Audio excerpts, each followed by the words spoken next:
When I was 18 years of age, I nearly died. I was in holiday on Cyprus. I'd been there for 2 days when I woke up in hospital with 28 stitches in my arm. I don't know if you can see it there.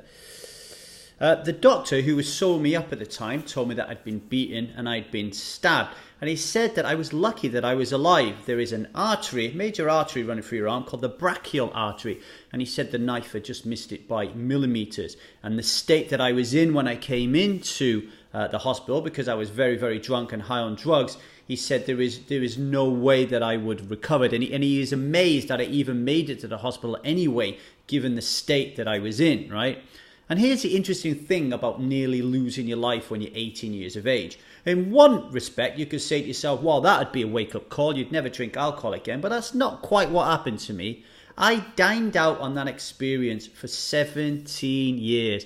I laughed, I joked about it, I told everybody when we was in a pub how fun it was and how amazing and what a great 2 days it was for me to get stabbed.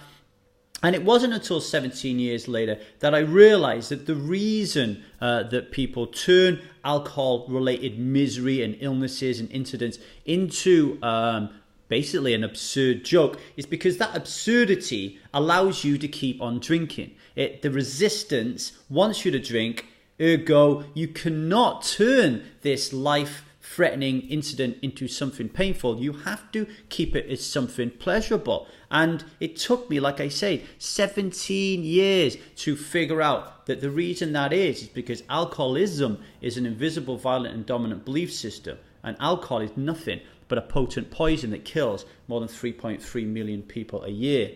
Now, I am Lee Davey. I was born in Manchester in 1975.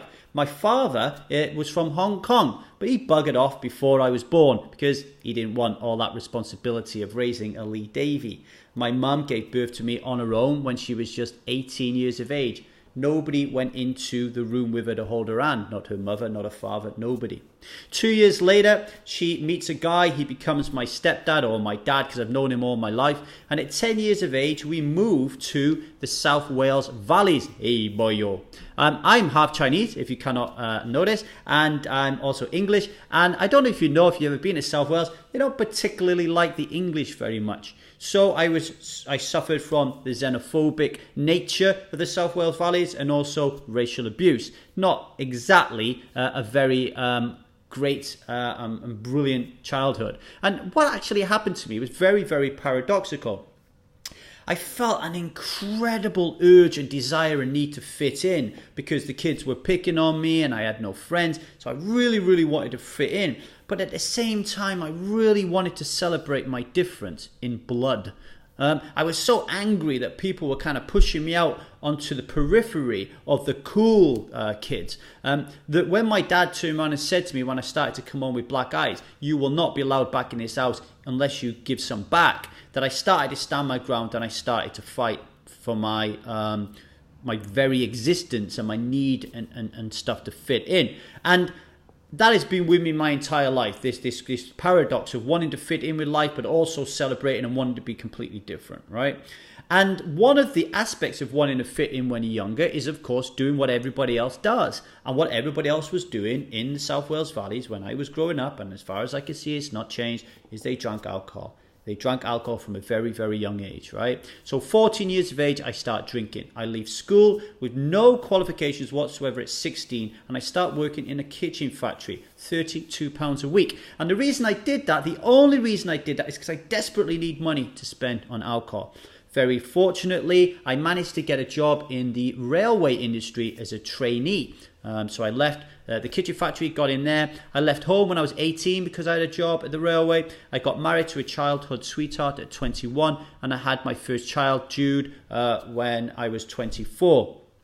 Age 35, my life is spot on, right? I've got the wife, I've got the kid, I've got the big, huge house, I've got the fantastic job, and I've even got a Bang & Olufsen stereo hanging on the wall like a beautiful piece of art. But the thing is, it was all a lie. I couldn't communicate with my wife at all. We were arguing all the time. I was rarely present for my boy. I was £30,000 in debt, and there was one thing that was in the centre of it all: alcohol. So in 2009, I decided I was going to become someone who wouldn't drink alcohol anymore in a bid to save my marriage.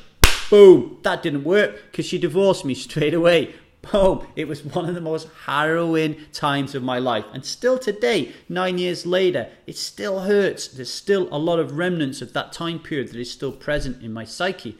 I moved out at that time. I gave everything I owned to a friend of mine. I quit my job on the railway, and I'd been on the railway for 19 years, right? And I began traveling all over the world in my attempt to become a professional poker player of all things, whilst building the truth about alcohol. And here we are now.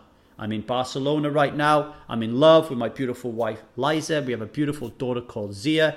And in that time period that I became someone who doesn't drink alcohol, I have changed every a facet of my life, right? I have become someone who doesn't drink alcohol, and you can too.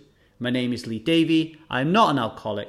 I refuse to be anonymous. I am someone who doesn't drink alcohol, and I spend every waking hour helping other people do the same. Thank you for listening.